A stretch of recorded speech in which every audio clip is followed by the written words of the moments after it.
This is a debate between UTMARA 1 on the affirmative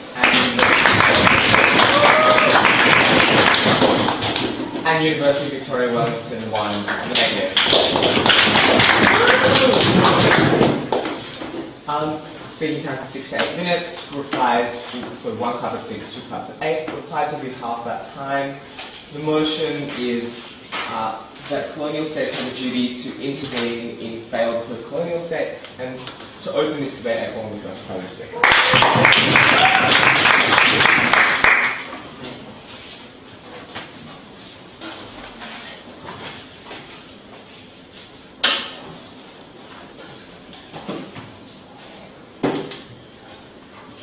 Mr. Speaker, we should recognize that a lot of failed post-colonial states in the world today, given the huge impact that colonialism has done onto the developing world. The question then is, what should we do about them? And on whose shoulders should the burden lie in helping these countries get out of the state that they're in right now? We think that the burden should be on colonial states, and that colonial states, our stance is, colonial states have a duty to intervene to ensure stability and better lives for the people of these post-colonial states, Mr. Speaker. And the actor that we think should do this is the European Union, because we think that member states within the European Union were in the past colonial masters, and therefore we think the European Union therefore should act collectively to ensure that post-colonial states, failed post-colonial states, should rise up. We're going to set this debate in Somalia, Mr. Speaker, where Italy colonized Somalia in the past, and we think therefore the EU should act collectively to help Somalia get out of the morass that it's in right now. What is the problem in failed states, essentially, ladies and gentlemen, is that the government has collapsed or is ineffective to the point of non-existence. Mr. Speaker, the economy is also non-existent because of a lack of security. The government cannot ensure security for the people are living in fear, and people are dying daily, Mr. Speaker. This also ensures the situation has lapsed and allowed human rights to be violated on a daily basis, Mr. Speaker. Since we're setting this debate in Somalia, let's just point out that 70,000 people have died since 1995. It's largely controlled by warlords. Even though there is a provisional government, it's been ineffective in ensuring security for the vast majority of its population. The African Union has tried to intervene in Somalia in the past, but it's been largely ineffective, Mr. Speaker. We think, therefore, we should step in as part of the European Union. What do we propose from side affirmative is a policy where we would intervene in the states on a case-by-case basis, i.e. firstly tying conditions to aid, secondly sanctions, but thirdly intervening militarily. We think that especially when you're talking about Somalia, we will have to intervene militarily, and we recognize that NATO is kind of an arm for the EU right now, so we think we would utilize NATO in this sense. What would we do then? We would rebuild and reconstruct the state and would allow them to be part of the global economy by not imposing any tariffs on this country once they're rebuilding, because we think it's very important these countries rebuild themselves economically as well as from a secure base, Mr. Speaker. So while NATO provides a safe haven for people to live and trade, Mr. Speaker, and ensuring a provisional government is rebuilt, we think that we also have to ensure that these countries will be able to compete globally, Mr. Speaker. So let's move on to the first idea: why then must we intervene? We don't think that the principle of sovereignty is absolute. In the past, the UN as well as NATO has intervened for humanitarian reasons, Mr. Speaker. For example, in Kosovo, we intervened to prevent the huge abuse, the flagrant abuse of human rights through, for example, genocide or ethnic cleansing, Mr. Speaker. But we think why we must intervene is because there is no functioning state to protest that our sovereignty is being intervened, Mr. Speaker. Even though there is a provisional government being headed by Sheikh Sharif Hamad, we think they would greatly welcome the intervention of NATO as well as the EU, Mr. Speaker. We think we're very glad to prop up these states, Mr. Speaker. We think there's a political will that exists within the EU for this kind of intervention. For example, the NATO intervention in Libya stems also from the fact that Italy feels obligated to help fix the kind of problems that it created in Libya post-colonial pull-out, Mr. Speaker. So knowing that, ladies and gentlemen, knowing that we believe sovereignty is not absolute, why then is it the moral obligation of these colonial states? We think, first of all, we think that colonialism did two major harms to these states in the first place. First of all, it stripped them of their natural resources and made it hard for these countries to be able to compete globally through the use of their natural resources, and made them very hard for them to grow into a manufacturing state as well as later on to a services-based state. But secondly, and this is far more important, is that it's affected the structure of government in these states, because what they essentially did was they destroyed the tribal roots of these communities, but then when they pulled out, they left a big vacuum of governance, Mr. Speaker, and inculcated corruption. Malaysia is an outlier, Mr. Speaker, because for the vast majority of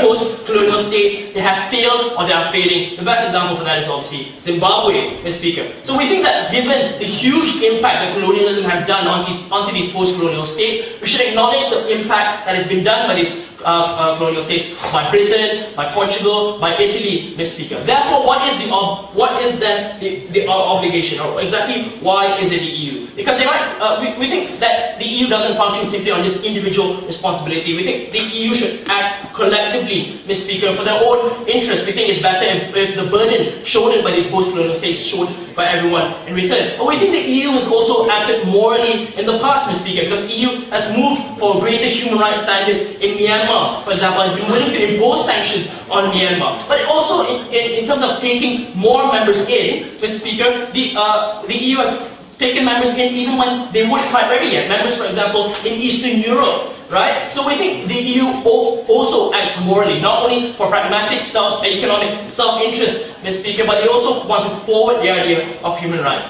We think that what this would do is be able to provide some form of compensation. Look, the decades that these countries have lived under ineffective governments, human rights abuses can never be given back. So what is the best way for us to deal with it? The best way for us to help, in some measure, compensate them for what we did to them in the past is to come in and we must try to help restore them back to normality and stability. Because otherwise, Mr. Speaker, everyone's pretty much forgotten about Somalia lately because of what's happening in Libya, what's been happening in the rest of the Middle East. We mustn't forget exactly what these post-colonial states did to the colonies.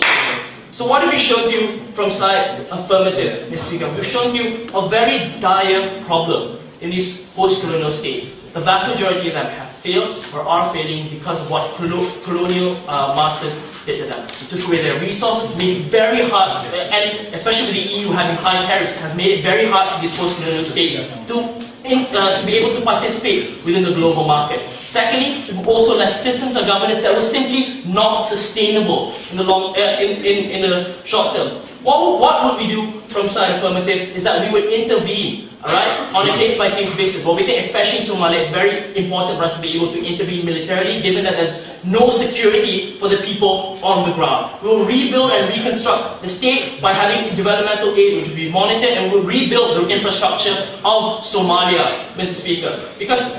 And what have we shown you from side also Affirmative? We've shown you that the principle of sovereignty hasn't been absolute for a very long time. We've intervened for humanitarian reasons, Mr. Speaker. But secondly, we've shown you the very reason why the EU should act collectively. They've always acted collectively like, for example, the bailouts, right? The bailouts, even though it's the fault of individual states, but because they recognize that these are burdens that would harm the union in general, but also because they believe morally that burdens borne by individual states should be borne by the group in general. Because that's what they fight for. The idea that whatever burdens you face as a state, everyone should bear, because we're all in it together. We think that the obligation, therefore, of these individual states should be borne not by the group. And we've shown you examples and precedents where the EU has acted morally before. Kosovo, when we invaded to stop genocide, but second of all, Myanmar, where we sanctioned them to send a clear message that we're not for the abuse of human rights. We think that side Affirmative here recognizes that there's a dire problem. We're willing to do something about it. We're not willing to stand by and forget the fact that people are dying every day. We're absolutely proud to affirm.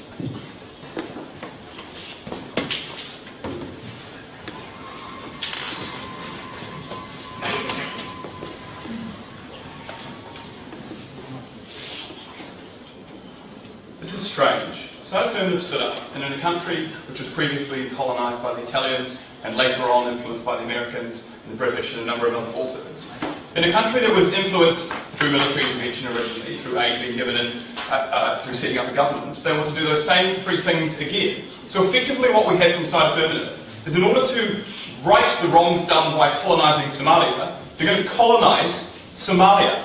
On our side of the house, we see no benefit to that whatsoever. We see the same problems that they've illustrated flowing straight back into everything that they've shown that they wanted to have come out of this, and we don't think that their model is going to be particularly beneficial in any way. And secondly, we don't think that they've given us a particularly beneficial or well-analysed model, something that's clear in terms of what they're going to set up. So what do we stand for on our side of the house? I'll be clear on that. We stand for general opposition to intervention. We do not think that intervention in countries works. We think that change needs to come from within, and we think that often while that is hard, it is never going to occur through intervention, so they can't stand on any rhetoric of the problems existing, meaning that we can't have any benefit on our side of the house.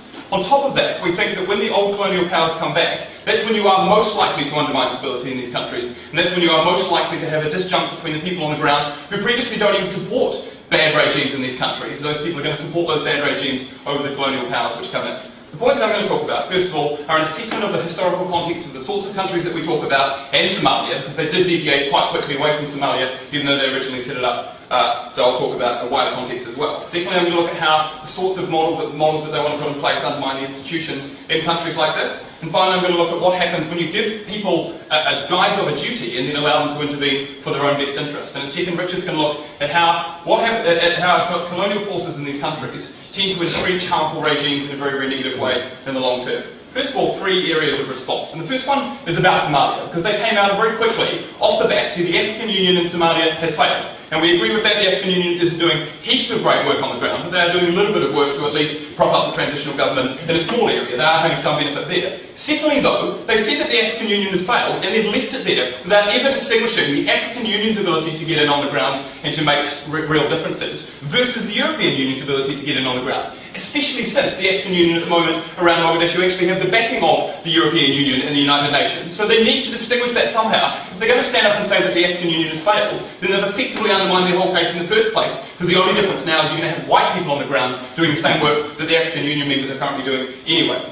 The second point of response under this analysis of Somalia is that they've never actually given us any transition to what they want. They said that they want to go in and set up a state, so we're going to assume that they mean a Western liberal democracy, given that they seem to want to recolonise and they seem to want it to be a particularly Western style of state. That's problematic because Somalia at the moment is an Islamic state, and all of the powers in Somalia are an Islamic power. The problem with that is that when you set up a Western liberal democracy, you have exactly what happened last time in Somalia, where people do not believe in the particular fundamental way that the state is set up, i.e. secular and not Islamic, not a secular state in the way that they would like to see it. Second area of response is about Europe, and they like to pin a lot of their hat on Europe, I think, to try and pull away from the impetus that it might be Italians themselves. So they've kind of moved away from the motion a little bit there. But secondly, we think Europe will still come with those same detriments that the Italians would or that the Americans would. We think that people would see them as outside forces. We think that they'd see them as the same outside forces that have intervened in the past in a negative way. The final point to respond to, it's not really to respond to, it's to agree with, is a discussion of a duty. We think that if they can prove that there is a duty for some positive benefit on the ground, that's fine. We don't actually engage with that much of what they said at first Affirmative because we agree. If they can prove that they can do something beneficial on the ground, that would be a good thing. This debate is going to be about what will happen on the ground. First of all, then talking about the historical context.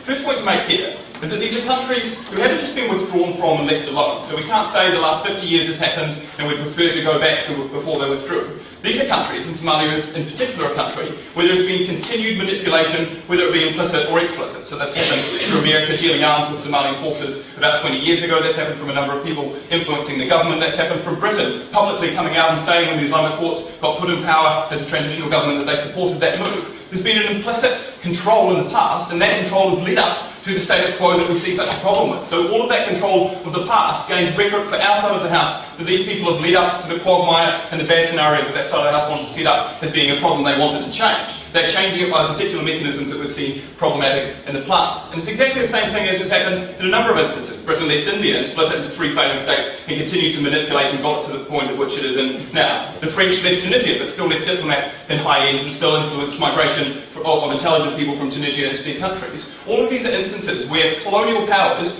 even today, still operate in harmful ways in these countries and have harm to these countries on the ground. What that means is that the continued intervention is what's led to the status quo, and that all of the European forces that would be going into Somalia are tarred with that brush. It's not a brush from 50 years ago, plus it's a brush that continues today, and it's a brush that people still see to be realistic on the ground. The second point to talk about, and the most crucial point, for the negative contention here. It's about undermining the institutions in the country itself, and why that would be a very, very beneficial thing, and why we think the European soldiers will be a very negative thing. So first of all, let's look at military intervention and what the effect of military intervention will be.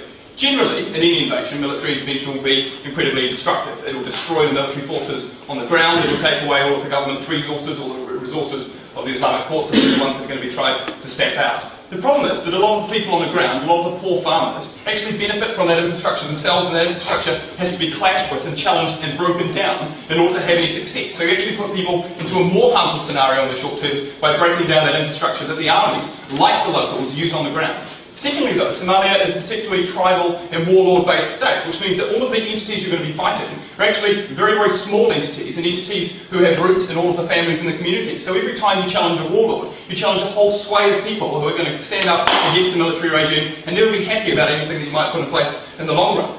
The final point, and the crucial point to make here, is that you actually strengthen the defending group when you go in, because even if at the moment people don't support those warlords or they're living on the coast being pirates or doing whatever they might be doing with their time, all of those people actually give their support to a local warlord who can be seen to protect them in the short term. And that's why France has been particularly reluctant to go into Syria, because they know that if they go into Syria, there will be even more strengthening of support for the current government. Exactly the same thing happens in all of those sorts of countries. If you go into Somalia, there will be particular support for the Islamic courts, because the people coming in don't believe in theocracy. The people coming in believe in different ways of governance, and those different ways of governance are so far away from what the people on the ground want that people will err to the thing closest to them. In this case, it's the Islamic courts or the factions of Al-Qaeda, all of the different groups in Somalia. The second point to talk about in terms of undermining institutions is how you undermine institutions through political and government manipulation. And again, it's pretty clear that this is going to happen given that they're setting up a government. The first and crucial principal point to make here is that the government needs to rule with the consent of the ruled. And that can never ever happen when you have an external force coming in and being the ruler. So it's absolutely oxymoronic to impose some sort of change from the outside. We think that the change needs to come from within, and we think that any change that comes from without will be particularly harmful, especially, as we've illustrated so many times, but it's crucial. The change from without is not a theocratic change, and the people on the ground are Islamic and believe in an Islamic state. The second point to make here, though, is there's an entirely different conception of governance, because people on the ground have a tribal conception of governance. So even the idea of setting up a state for people in Somalia, which was so harmful so long ago, and which is what leads to the number of problems at the moment, is not realistic to these people. They owe their allegiance to someone far closer to them than to a state figure. And so that state has no authority, and that means that those people do not buy into that state. They continue whatever they're doing at the moment, so the status quo is perpetuated and the status quo is fulfilled. The final point, and crucial point, to make, although it's not particularly relevant anymore given their setup in Somalia, is about preparedness for interventions like this. We think that once Europe get into Somalia, Europe will start to take a hold, and Europe will not want any embarrassment from that area, so they're going to crack down even more, and they're going to do harmful things on the ground. The problem with Somalia is that it was colonised. 50 years later, Affirmative want to colonise Somalia. We don't think that's a good idea if we stand in opposition.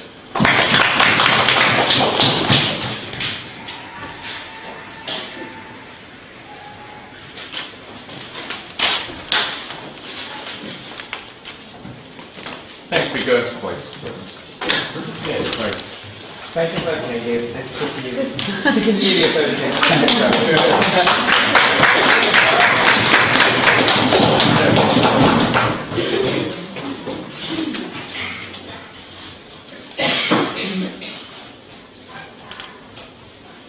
Mr. Speaker, ladies and gentlemen, we are sick and tired of doing nothing of the problems that the Somalis are facing in their countries. We white boys just sit there, watch all the people die without doing anything when we colonize them one time. We think that is reprehensible and something needs to be done, and this is what we're going to do on Site Affirmative. Site Negative didn't actually tell us what could be the alternative to improve situation in Somalia. We needed something in terms of positive matter to show us, so what are you going to do about it? Yeah. I'm going to talk about a few things in my speech. I'm going to talk about two things. Firstly, I'm going to tell you how our proposal will send a strong message to other failing states and their abusive governments or leaders that we will intervene if things doesn't change. Secondly, I'm going to tell you how our proposal empowers the people within these countries, and this will be a lengthy analysis on the issue. But before I move on any further, I would like to deal with the speaker before me. They characterize our case like as if we are going to recolonize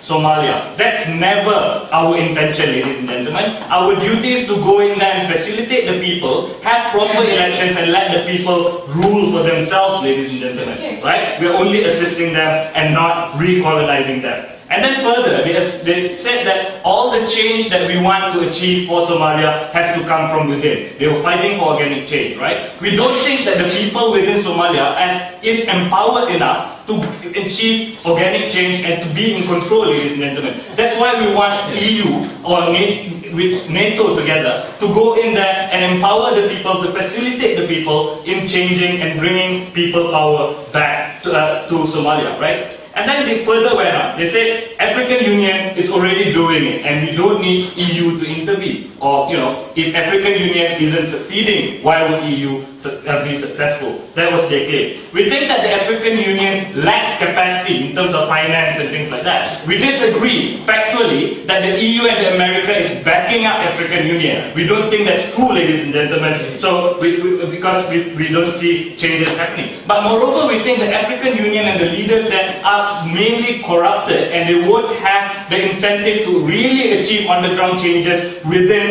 Somalia, ladies and gentlemen. So we don't think it is effective to rely solely on that. Secondly, they said that Somalia is an Islamic state and what we are going to bring to that won't be commensurate to the values that they believe in. We didn't say on site affirmative that we're going to install a secular government, ladies and gentlemen. That's not what we defended. We think that we should go in there and analyze it on a case-by-case basis and provide a system that the people themselves are willing to take upon themselves, ladies and gentlemen. For example, like Malaysia, when we gave us independence, ladies and gentlemen, we didn't install a liberal democracy or ask them to follow secular values. We still have the Sharia law because the context is different. So it will be based on the context of where we are setting this debate, right? And then they said that in the past we have already been providing aid for these countries and they will be able to change from within. We don't think necessarily that will happen because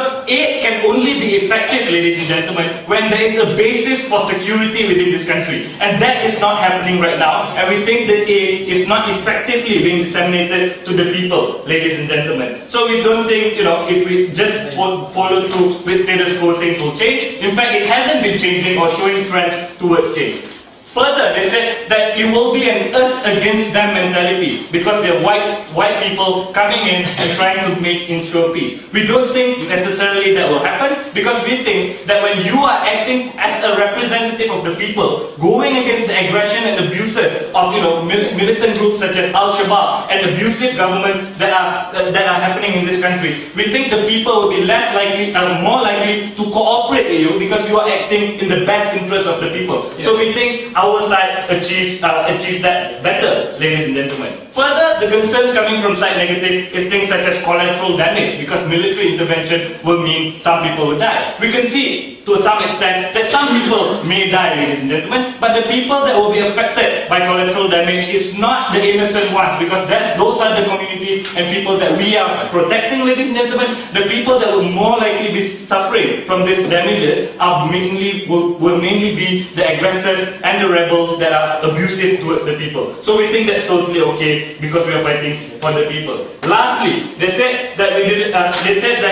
we are not including the rebels and the structures into the government because the people believe in rebels and their leaders to rule them. We say that we can integrate rebel or this tribal groups and tribal structures within the government. This has evidently been done in Afghanistan when we had we included tribal leaders within the organization and structure of government. So we think that is possible to happen on our side of the house. But Mr. Speaker, this debate is about actually helping people in Somalia, and we haven't seen that side that is taking the imperative to deal with Somalia and how things will change in Somalia. We invite them to do that in second speaker. But firstly, how our proposal will send a strong message to other failing states and the abusive governments that we will intervene if things doesn't change, ladies and gentlemen. Because of the precedents that will be set if we intervene in Somalia, we think that we're setting in Somalia, other failing states and their abusive, aggressive government, that if they don't take changes, they don't make changes or improve the conditions in their countries, colonial states or other states such as the EU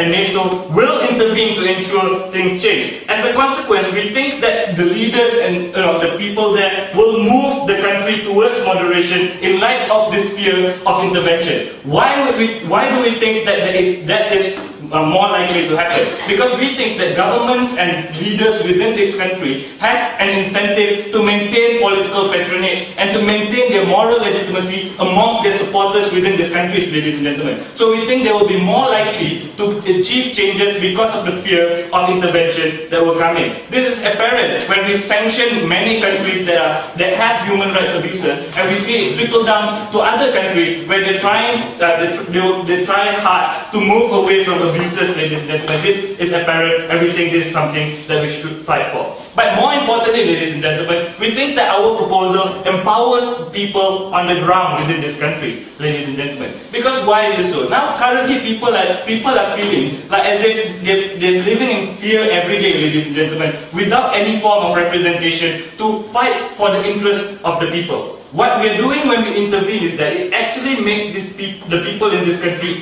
feel like there are actors out there that are willing to sacrifice their own interest to ensure that the people that can maintain a better life. This will give them a sense of hope, ladies and gentlemen, and it improves the morale of the people when there is an actor actually doing something about them. As a consequence, ladies and gentlemen, it will be good for the colonial states because they will receive cooperation and support from the people on the ground. And we think this is crucial because in order for us to reinstall people power within these countries, ladies and gentlemen, you need for them to have a sense of hope and increase in morale, ladies and gentlemen, for them to be able to work with you. And we think because of this, there are alternatives to as actors that will act as a representative of the people. People will move away from rebel groups such as Al-Shabaab because they know that there's an alternative actor that is looking out for their interests, ladies and gentlemen. We think moving away from extreme measures is what we want in these countries, so that they will be more stable and more moderate. For all those reasons, we are very proud to affirm.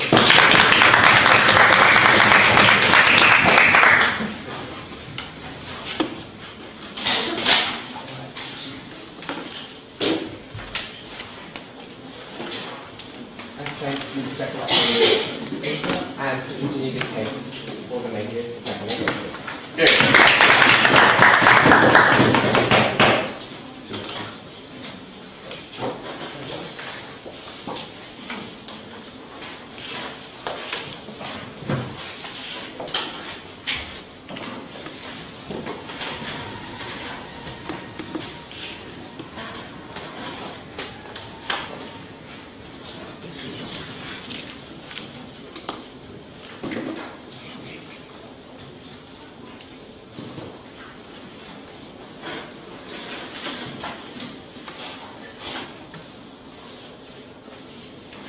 Somewhat annoys me when affirmative teams reply to 8 minutes of substantial material about why their model is going to make everything on the ground much, much worse by saying, oh, that's okay, what would you do? The answer is very simple. In this case, we wouldn't do that. Because we think intervention, a policy of meddling in the affairs of countries whose histories have been blighted by such meddling, are not made better by intervening. We think it's systematically and was guaranteed to make the situation worse, and we think in that situation, doing nothing is the only moral course to take.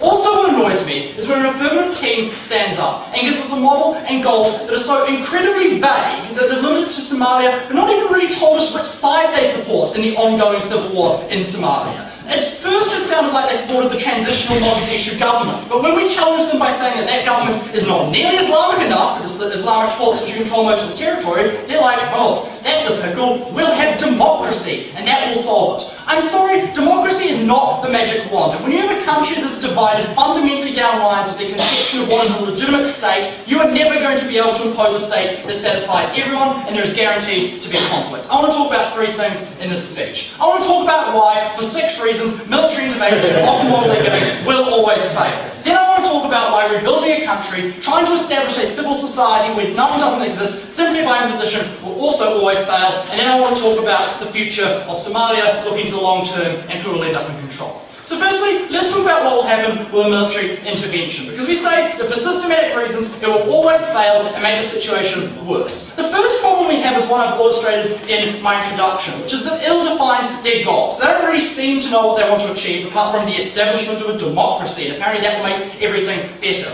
We say that means that the intervention is always going to be more systematically likely to fail because it's going to have a lack of goals, a lack of direction, and different operational branches of the intervention are going to have different goals. If one half of the branch thinks that the Mogadishu group is what they want, and the other half thinks it's the Somalis, the Islamic courts who should help, that means your operational resources and your operational direction is divided, you're not going to be successful. The second thing we want to talk about is that they're not going to be seen as liberators, they're going to be seen as invaders. And this makes quite logical sense because there are two sides and you need to pick one. And the side that you don't pick is going to see you as an invader and they're going to fight back. What that means is you have systemic and horrible long-term consequences where a war grinds on and on and on and on as you try to install democracy through the point of a gun. And we don't think that's what's going to actually be able to be achieved, and they've given us no real mechanism for what it's going to be achieved apart from asserting that it's going to be able to happen. The third thing I want to talk about is operational difficulties, because we say operating in a country like Somalia is very, very difficult due to things like language barriers and a lack of local knowledge.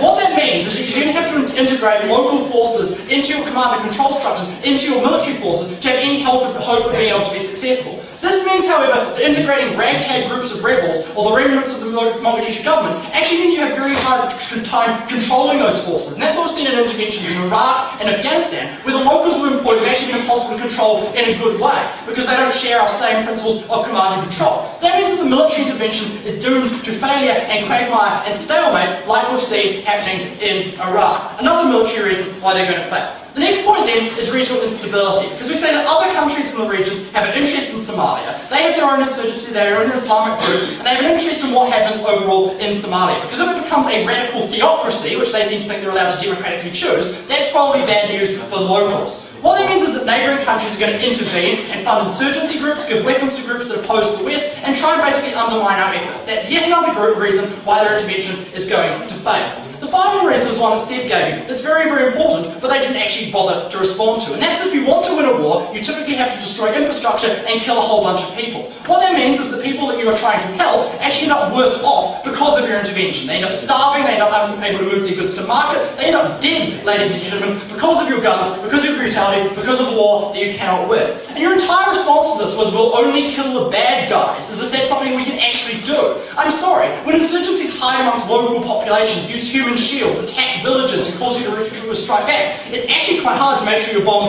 only fall on the bad guys. So that's militarily why their model is simply not going to work. It's going to result in more death and destruction on the ground and not actually anything good. But let's talk about civil society and take this to a new level. Because what we're saying they're trying to do is, by waving their magical wand, try and construct a state from scratch where one doesn't already exist. We think that's going to be inherently a failure. The first thing we gave you was that this is a failed state. Mogadishu has no legitimate mandate of force over the entire country. You need to build that mandate to have a legitimate government. But we say that the Somalis in Mogadishu don't get a mandate to rule Somalis by getting Italians to shoot people that disagree with them. That's not the model by which you establish people believing that you have a legitimate role to rule this government. And so we think they need to respond to that and show how military force is ever going to build a consensus that Mogadishu deserves to rule the entire country. That's a problem. The second reason we gave you is that tribal ties are extremely important to their social construct, and this is incompatible with the Western government system they seem to be trying to impose. A central state is alien to people who believe that the tribal model, where they each have a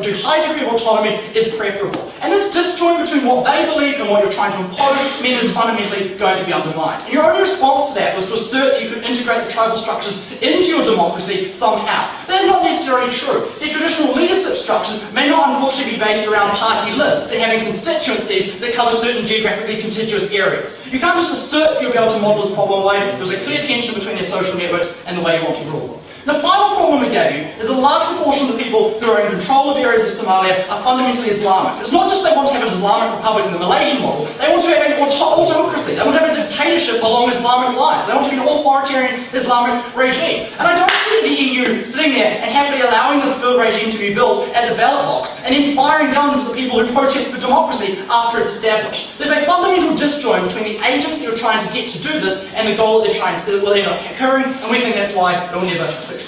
So let's talk now about why authoritarian regimes are likely to be entrenched by this. Because what we say is that your situation of having a duty to intervene means that you're vulnerable to certain pressures. For instance, when you arrive, you put someone in power, perhaps the government in Mogadishu. You give them money, you give them guns, you give them assistance. The problem is you have a relationship two ways with them, because you rely on them as well. You rely on them to be the legitimate face of your invasion, you rely on them to give them local information, you rely on them to rebuild the social institutions that you're trying to build. That means that you rely on them just as much as they rely on you. The problem is, if they don't share your glorious motives, like we found out Hamid Karzai does in Afghanistan, they can take you for a bit of a ride and end up screwing you over. Let's look at Hamid Karzai in Afghanistan. We thought he'd be our legitimate mandate guy who would make Afghanistan a magical place. 10 years later, it turns out that under our very nose, he has stacked institutions in his favour, he has created massive largesse networks, and he suppressed his rivals at the ballot box. Because we rely on him, we weren't able to give him the scrutiny necessary to ensure that he didn't pursue problems that over things that ultimately made him entrenched and actually working against our interests. Because the problem is, the more mandate you give him, the more independence you give him to act, the harder it is to scrutinise his actions and make sure that he isn't taking actions that harm you. And what we say is the same will happen in Somalia, because we'll pick a winner, probably based randomly, it appears from that side of the house, and then we'll give them money and largesse and hope and pray that they end up having democratic elections 10 years later down the line. We think the fundamental incentives operating on these people, particularly since they come from a background where there's no civil society, is to line their own pockets, line the pockets of their tribe group, their kinship group, and basically distort the very democracy you're trying to create. We don't think that's a good thing in the end. What we have on that side of the house is a team that has noble goals, trying to rebuild Somalia simply by asserting that it can be done. And I don't think they're going to be able to do it, ladies and gentlemen. Any intervention is doomed to a right quagmire and failure. They'll never rebuild a civil society, and they'll entrench puppets who will hate their own people. We're opposed.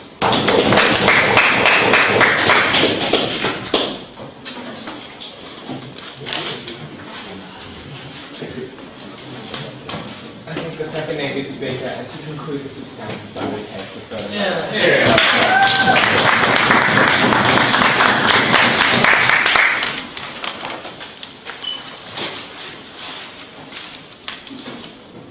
Mr. Speaker, the problem with this debate is that sometimes we tend to forget, right, the mentalities that outside our mind, but we tend to forget that there are thousands and thousands of people within Somalia who just who starve every day, who get shot just because they necessarily are opposed to the terrorists of Al-Shabaab. And their excuse for it was, well, we're white, we have a different language, and that's going to be a problem. It's pretty easy, Mr. Speaker, what we did in Libya, how they told us was that, right?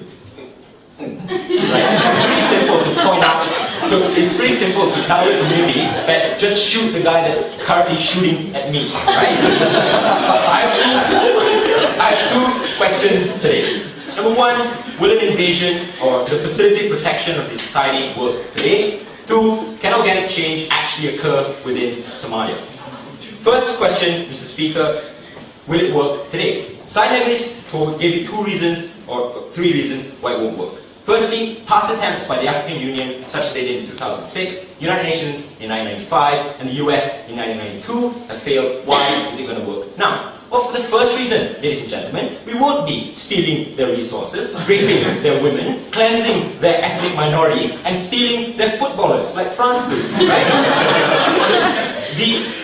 The psyche of a community that's entrenched in fear and slavery and poverty is that when people come to help you, no matter what color they are, right, without acting in their own self-interest, are the very people you support. That's why NATO's intervention in Libya worked, because NATO aren't seen to be taking resources or raping women or stealing children. They're going there merely to empower them or provide security for that local community, ladies and gentlemen. And that's why, for example, when the United States went in 1992, a large majority of the Somalian community took them in. Right? The only problem with the American invasion was that there were just too many different people to fight. But why will that work now, ladies and gentlemen? Because this is not about peacekeeping anymore, and it's not just about all-out military warfare like the United States did. This time, ladies and gentlemen, it's about invading. It's about protecting and ensuring security for people, and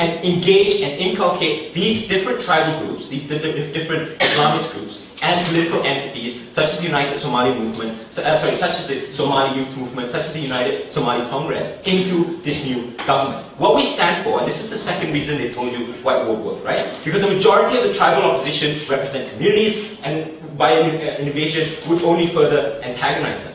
Right? Okay, fine, right? But we think that during, especially when you look at Iraq, right? The reason why Iraq worked, because when we went into Iraq, we didn't pick a side if we were going to, side with the Sunnis or the Shias or anyone else, ladies and gentlemen. The United States entered Iraq and fundamentally sent a message that if you shoot a gun at anyone, you will be shot at as well. And that should be the standard anyone should set, right? When a different community fights with a different community, we're not going to side with whichever. We just want to ensure that there's actually security so that people don't get killed, ladies and gentlemen. The third reason they told you why this wouldn't work is that because Somalia is an Islamist country, it wants to have an autocratic and dictatorial government. Well, firstly, there's no government there in the first place. But secondly, ladies and gentlemen, we never said that we were going to enforce Western ideals upon this nation, because we know that we've done that before, and we know it hasn't necessarily worked. We think that reconstruction of a nation can happen very well, especially in the context of an Islamic movement on ground level, ladies and gentlemen. We did it in Malaysia. We did it in many other countries where we inculcated, the local traditions and the local cultures into the same thing. But fundamentally, we think that the most important reason is that we think that we just need to protect people. We asked Side Negative what they were going to do. They just said they weren't going to do what we are doing, but what are they going to do? Are they or are they not okay standing by and allowing 300,000 people to have died in the past 20 years, ladies and gentlemen? We are not willing to do that. The second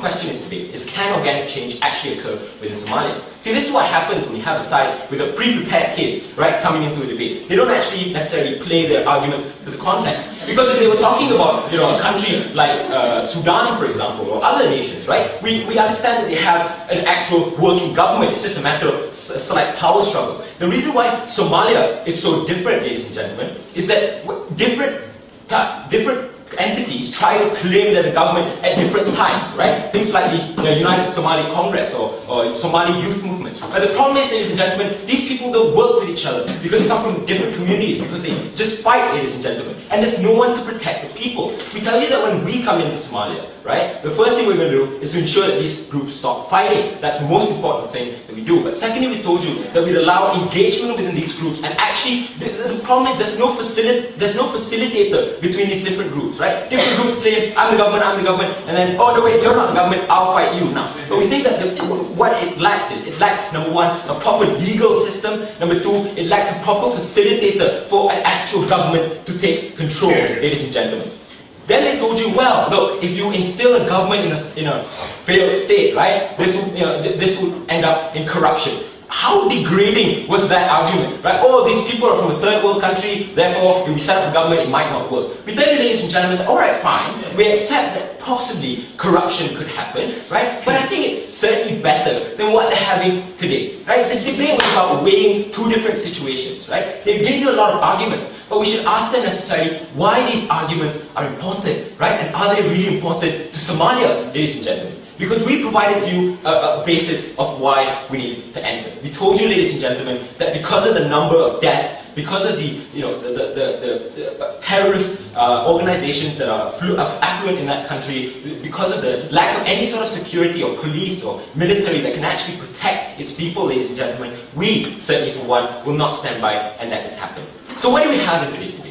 We had a side affirmative that provided a very realistic model for you. We told you, number one, why the EU have interest to spread peace and human rights around the world, right? In the past, it happened in Kosovo, but then it extended this whole, and it left behind this idea of regional proximity, and it's helped in Libya, and it's helped in other places as well. The second thing we told you, ladies and gentlemen, is that we proved that this would be best for Somalia in the long run. And that's basically what this debate is about, right? They can't just come up here and tell you, oh, no, it's not going to happen. Or there might be small things like corruption or slight disagreements within government. But we told you that at the end of the day, right, what this does is that in the long term it provides actual actual safety and security for the Somali people. It provides a facilitator so that all these different political entities or tribal groups can be instilled into the government. We need somebody there to at least show to them what a better country could be like. Ladies and gentlemen, that's what we want to do.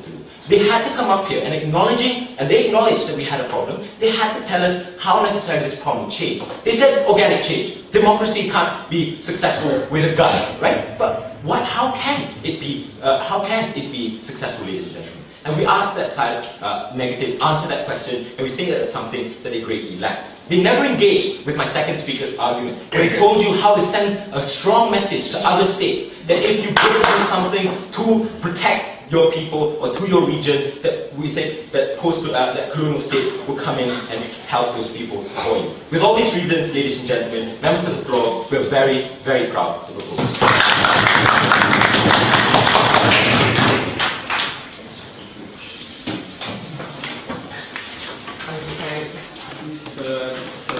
And I call the negative statements to include the success portion of this event.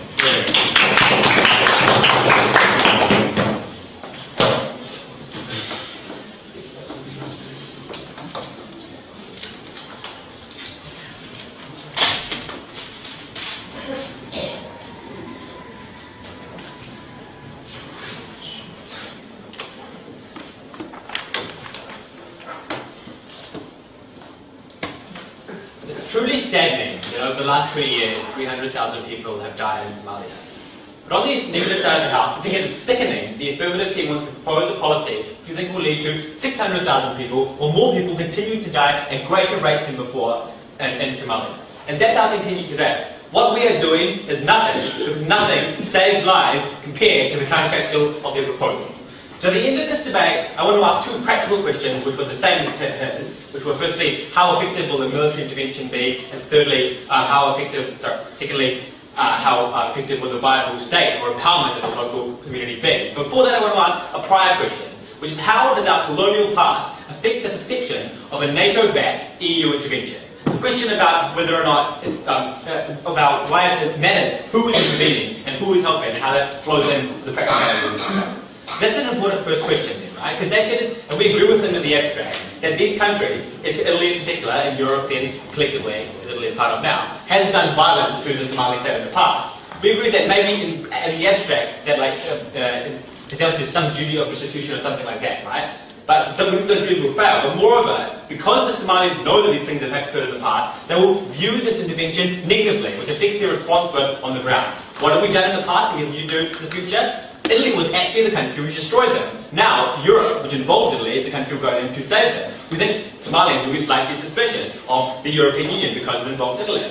We've done things like tried and failed multiple times. And the third negative speaker told us why that was so bad, right? We went in and raped and pillaged and took the resources and sold their soccer players. And that's precisely why they're going to be suspicious of us when there's a NATO-backed force going in again, right? We left them in the lurch when the US withdrew. We left them in the hands of Siad Barre for 5 years. We prolonged the civil war, and they will remember that when we go in now. We send signals which constantly undermine the principles which they stand for on the global stage. We support their neighbours over them in these actual trading deals. So the question is here, basically, they said, well, this time it's different, and that's the difference, right? We have noble motives this time. And maybe they do, right? Maybe the NATO intervention would have noble intentions. They would not want to re-establish this kind of colonialism. But the key question in this debate is, how will they be perceived on the ground? We think the atrocities of our past can't be scrubbed out, and they'll affect the perceptions on the ground and how we're perceived. So that's an important prior question in this debate. We think we've shown you on the negative side of the house why this won't be perceived well, or won't be received well on the ground. Then we need to move to the practicalities of this debate. The first question is, how effective will the military intervention be? We think it will be massively ineffective. We think we're not going to be able to remove the anarchy, we're only going to deepen it and make it more violent.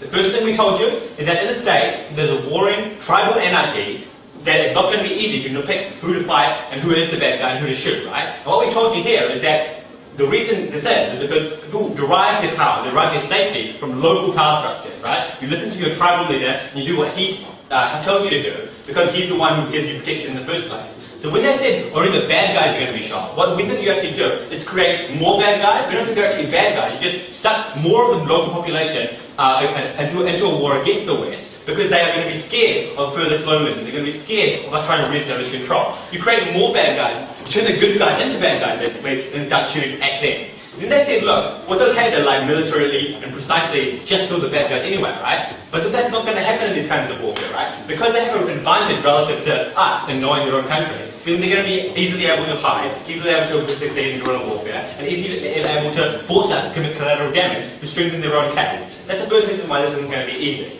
Then they said, well, look, it's okay that Al-Shabaab wants to re-establish an Islamic caliphate, because they're not going to oppose this at all when we like systematically oppose Islamic fundamentalists all around the world, right? Al-Shabaab was one of the main Islamist opposition parties at the moment, who hate the West and forever hate the West. They're a subsidiary of Al-Qaeda. They're never going to get on board with a Western-backed intervention force, right? And you're only going to strengthen their rhetoric, give them a further rallying flag when it looks like NATO is coming to oppose its liberal values on Somalia. You increase the kind and deepen that kind of narrative within Somalia, so you make them a more effective opposition force to us. It's going to make the war harder to win.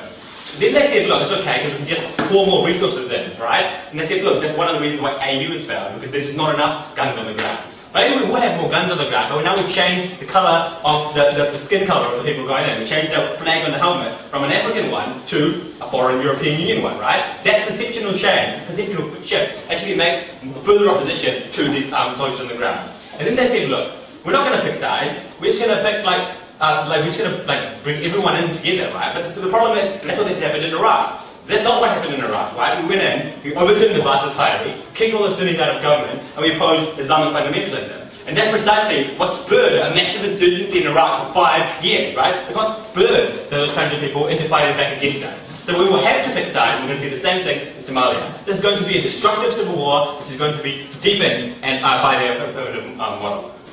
The last question in this debate then is how will we establish, or will we be able to establish a viable state, and will we be able to therefore empower the individuals on the ground? We think that you won't be able to. And the framing question for this part of the debate is how exactly are we going to ensure that the state has the consent of people on the ground, right? What they envision is basically that we're going to be the facilitator. And this came out quite clearly in the third affirmative, right? They think that we're basically going to provide a nice neutral impartial platform, and we're just going to bring them together. We're going to sit them down in our principal's office and say, look, if you guys can just talk together while we protect you all, then that's going to work well. We don't think that's going to work. The first reason we don't think that's going to work is because we're never going to be able to establish the kind of Islamist democracy that Al-Shabaab would want in the first place. Malaysia isn't like a fundamental regime that people want to impose, right? Al-Shabaab wants to impose a caliphate of right across North Africa and right back into Pakistan. That's not just like supporting some parts of Sharia law. It's something that we would never be able to support them for. And so they will never come into the principal's office with us and sit down and talk. They would automatically lose the support and the consent of that part of Somali society. Then they said, look, we can bring all the tribes back into government, right? But the problem is that we can't, because the divisions between them are so fundamental and deep that they don't talk to each other in the first place. That's why you see such intricate networks of kinship, where they don't marry outside their tribes, they don't talk to each other's tribes, they commit all their commerce within the tribes, right? And that's why we don't think that it's just going to be able to suddenly forget about the differences that are historical and come together just because the West is now sitting down in a room. Then they talk about people power and hope. We don't think that people power and hope is going to obtain when we've destroyed their country with a military intervention and then just chuck them a bone of collective talking together, right? We think they will actually reverse that people power when you subject them to this kind of military that their model does. Then they say, look, the reason a central state works is because it gives people choice. It gives people input into the system, because we're going to be able to they're going to be able to choose their own form of governance and choose their own kind of elected representatives to solve their own issues in the long term. Well, then what we told you in response to that was that the kinship structure which underpins Somali society aren't amenable to the kinds of liberal democracy and the kinds of choice that they want, right? They're not going to be able to have an electorate in an area because the kinship structures which define Somali society aren't based geographically into contiguous zones, but are based in terms of what particular tribe you belong to, which is spread across the country. So you don't think there's going to be effective interaction in that case, and we don't think that that kind of system is going to be compatible with Somali society. Then we gave you a substantive point about aid and corruption. The problem is going to happen. The problem is, like in Afghanistan, we are going to have to pick a winner and run with them.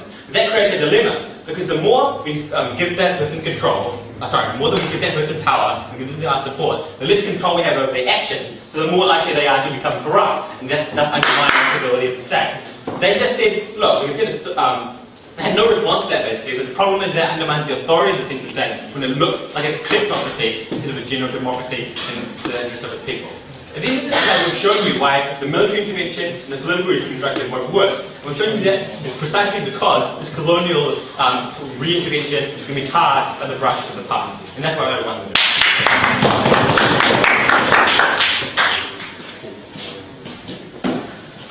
I thank Mr. Negative, and I call on the negative reply speaker.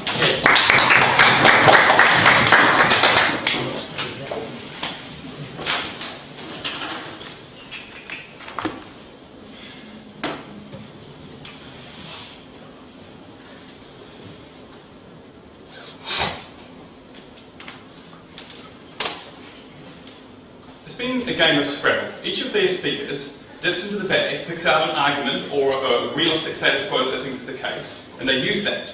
That's why, at first, it was about Somalia, and in fact Malaysia was an exception.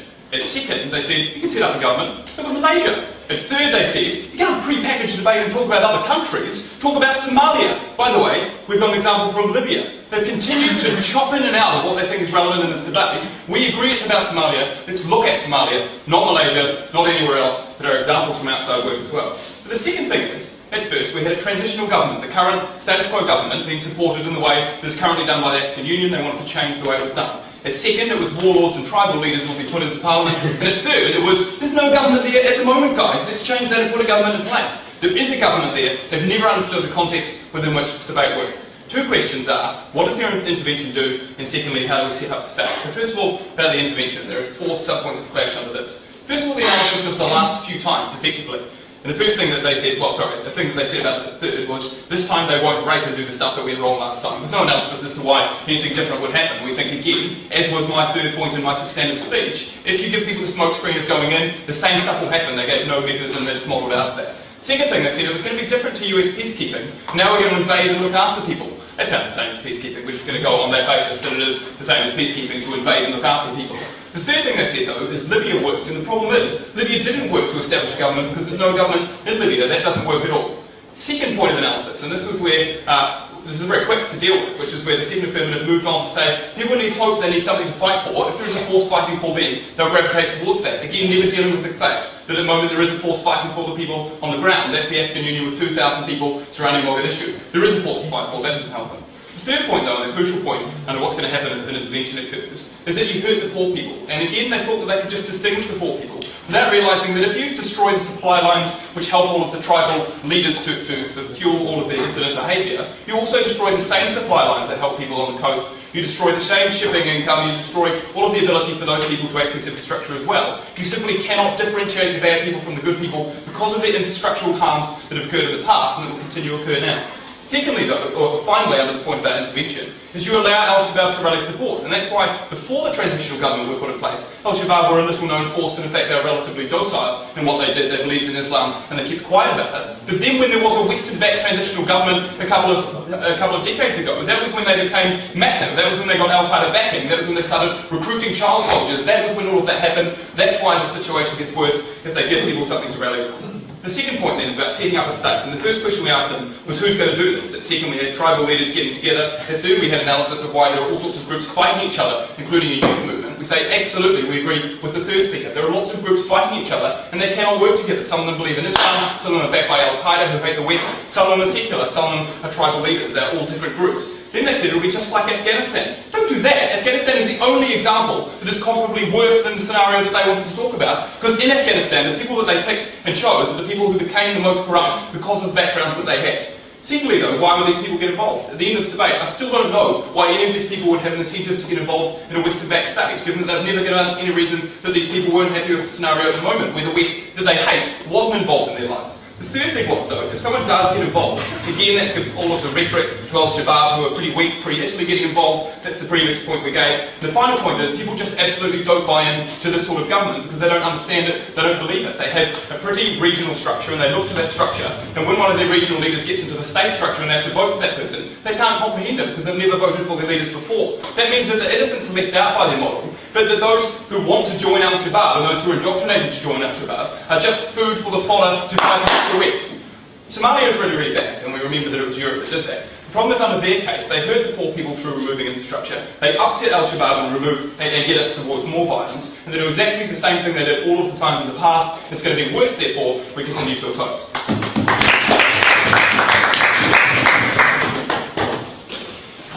I think the negative reply statements concludes slightly from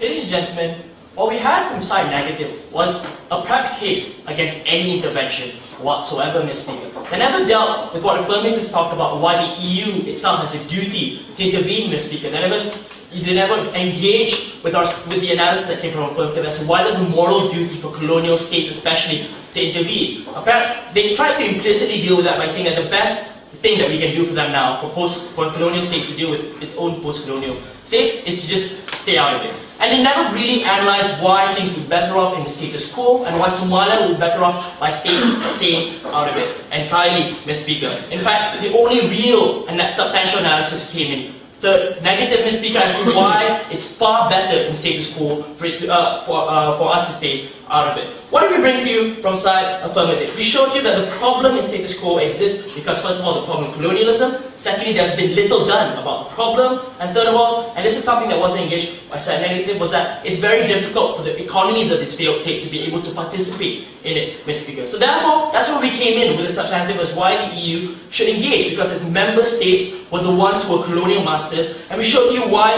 also then, if it was the responsibility of the individual states, why the EU should act collectively, Mr. Speaker. We also showed you that the EU acts morally and for human rights. We brought you the example of Kosovo. We also showed you the example of Libya as well as Myanmar. We analysed exactly where the EU stand is on human rights and why it should definitely intervene. They ignored that, Mr. Speaker, by bringing up a whole laundry list of problems with intervention, Mr. Speaker. In fact, they talked about this general principle of non-intervention, but they agreed that it's okay for the African Union to come in. They're against whites coming in at the beginning, but later on they nuance it in third neck. No, we're not okay with colonial masters, Mr. Speaker. So we think in the end, the side negative stance towards intervention has been has been shifting and inconsistent. Secondly, is that the major contention with side Affirmative's proposal is a whole laundry list of reasons, Mr. Speaker. Right? There's a whole variety of difficulties within it. Mr. Speaker, we agreed with them, we showed how we could mitigate those harms, Mr. Speaker, but we said it won't be perfect, it will be far better than the status quo, which they haven't been really willing to defend in the very beginning, Mr. Speaker. They brought you the examples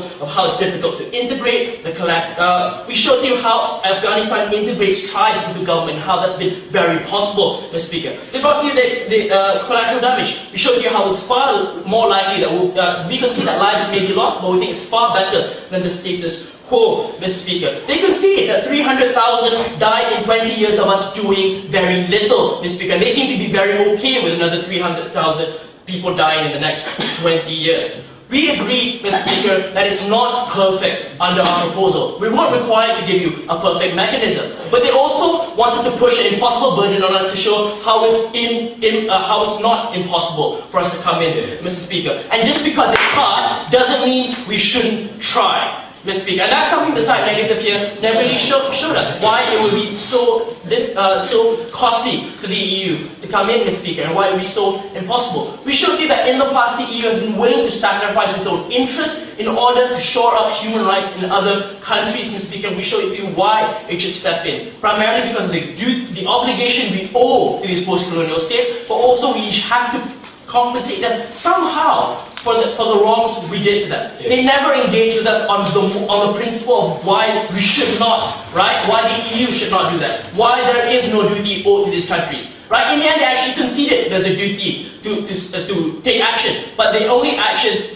that they will for is total inaction. For those reasons, we believe that Affirmative takes this debate.